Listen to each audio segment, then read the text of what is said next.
Was the stark warning we got from the former special counsel Robert Mueller delivered just last week that Russia interfered in 2016, and they're doing it again right now.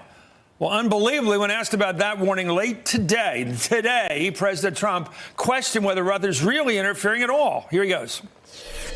Sir, Mr. President, Mueller said last week that Russia is interfering in U.S. elections right now. Did you raise that with Vladimir Putin? You don't really believe this. Do you believe this now? Okay. Raise that with Fine. Mueller said right now he believes Russia is interfering in the election. Well, I watched Mueller. I'm not sure Mueller knows what's going on.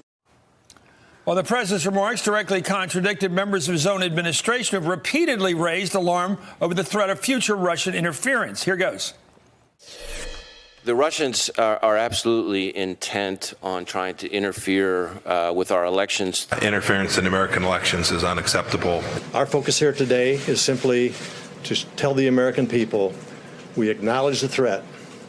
It is real, it is continuing, and we're doing everything we can to have a legitimate election that the American people can have trust in. I'm joined right now by former Republican Congressman Carlos Curbelo of Florida and Natasha Bertrand, political national security reporter. Let me ask you, Congressman Carlos, why is this president instinctively defending the Russians when he, when in doubt, remember there's a bear in the woods, there might be a bear in the woods. That's the way the Republicans have always been. There might be a bear in the woods, and if there is, we better be ready for that bear, meaning the Russians. He's saying, don't worry about the bear. Why? The reason the president refuses to openly acknowledge this is because any time he hears this discussion about Russian interference in our election, he thinks that delegitimizes his election in 2016. In reality, the two things are completely separate. No one is out there saying that Donald Trump won because Russians interfered. Some people may theorize that, but no one can actually prove that. But for the president, this is so personal, and he gets so insecure that he doesn't want to acknowledge a simple fact that pretty much everyone else in the government has acknowledged. So if the president could just understand that when people are talking about Russian interference in our elections, we're talking about trying to protect our country, trying to guarantee the integrity of our elections. We're not criticizing him. Then he could perhaps finally openly admit this. But as long as this is a complex for him, or he has a chip on his shoulder about it, he's going to keep dismissing this, and it's dangerous, and it's just dishonest. Thank you. I think that's very smart. Natasha, it seems like he also doesn't want anybody to say anything offensive against his pal in Moscow. And I think it goes a little bit further than just him being afraid that this is going to delegitimize his election. One of the things that the president cares most about is money, Chris. And one of the things that keeps getting overlooked in all of this is that he wants badly to do a business deal with the Russians. After his presidency. He's going to leave eventually, and when he gets out of office, he will need to have maintained this relationship in order to fulfill his lifelong dream of building a Trump Tower in Moscow. He was doing it during the election. What makes us think that he's not in talks with the Russians, perhaps right now, to do the same thing once he leaves office? We only learned about a phone call that he had with Vladimir Putin after the Russians already reported it, and this happens constantly. We learned just today or yesterday that they had a long phone call supposedly about the fires that are ravaging Russia right now.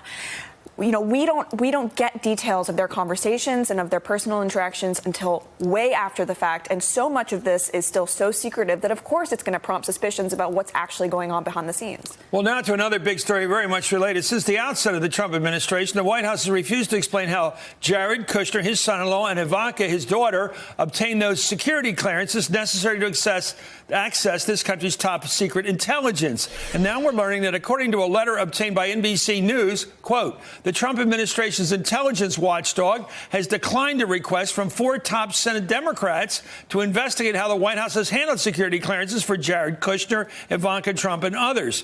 That watchdog, the Inspector General of the intelligence community, said he's willing to investigate, but could only do so if President Trump allows him to. In response, the 4 Democratic U.S. senators yesterday wrote to the president asking him to authorize a review of those security clearances granted to his daughter and son-in-law. It's another example of how difficult it is, of course, to conduct oversight during the Trump administration, a president who's installed his own family into positions of power. As we already said, As we already know, the White House overturned the recommendation to deny Kushner's security clearance application last year, which was rejected due to, quote, questions about his family's business, his foreign contacts, his foreign travel, and meetings he had during the campaign. So a couple questions here in terms of the smell test. Why is Jared Kushner unable to get a normal security clearance? What is there stinking about his background that stops the president's son-in-law from getting approval to do this work? Well, foreign officials have actually been caught in intercepts. It's been reported they've been caught in intercepts by the U.S. intelligence community discussing ways that they can actually leverage Jared Kushner's business ties so that they can influence him and maybe he can be leveraged. Craft policy. Basically, that he could be blackmailed. And his foreign contacts and the fact that he failed to document them on his security clearance application the first time around, over 100 foreign contacts that he just left off, raised obvious red flags. Because obviously, if you're going to have access to classified information and you're constantly talking to foreigners who have, incentive to blackmail you with certain information, especially related to your money, then that is going to prompt career security officials to say, we need to take a second look at this. And Ivanka, just by virtue of being married to Jared Kushner, might have issues of her own there, too. Carlos, we didn't elect a family. We elected one guy in the Electoral College, of course, and it seems like he's outsourced it to this.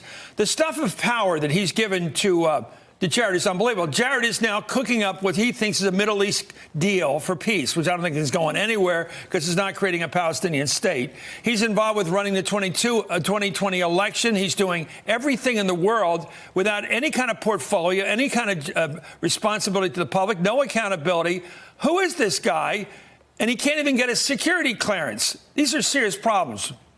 Well, Chris, I think this is yet another example of how Congress has rendered itself impotent and is unable to hold the executive accountable. Over the last few decades, we have seen the growth of the imperial presidency of the United States. Congress has turned over its constitutional powers and authority to the executive. And now not even congressional intelligence committees can find out why certain people were given security clearances, why the president overruled career staffers. I'm not saying Congress should have the last word on who gets security clearances. Obviously, any president has the right to build his or her team, but Congress should certainly know what concerns exist and under what grounds the president or anyone else overruled career staff in handing out security clearances.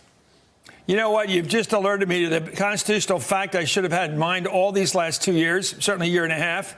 The Congress of the United States, the House of Representatives, the Ways and Means Committee, the Appropriations Committee of the House have absolute power over all government spending, all government taxation. They could stop anything they wanted. They've stopped wars in the past.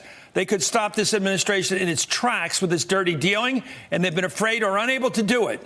They've been unable to exercise their subpoenas for documents and testimony. They've not been able to use the power of the people's house. And that's a question we have to ask why. And Chris, that's not the way our founders designed the government. Congress is the Article I institution. It should be the most powerful. It is the one that's closest and most responsive to the people. And yet they can't do any of the things you just stated. And every day the president goes like this to the U.S. Congress. Thank you, former Congressman Carlos Cabello of Florida. Natasha Bertrand, you're a great reporter. Hey there, I'm Chris Hayes from MSNBC. Thanks for watching MSNBC on YouTube. If you want to keep up to date with the videos we're putting out, you can click subscribe just below me or click over on this list to see lots of other great videos.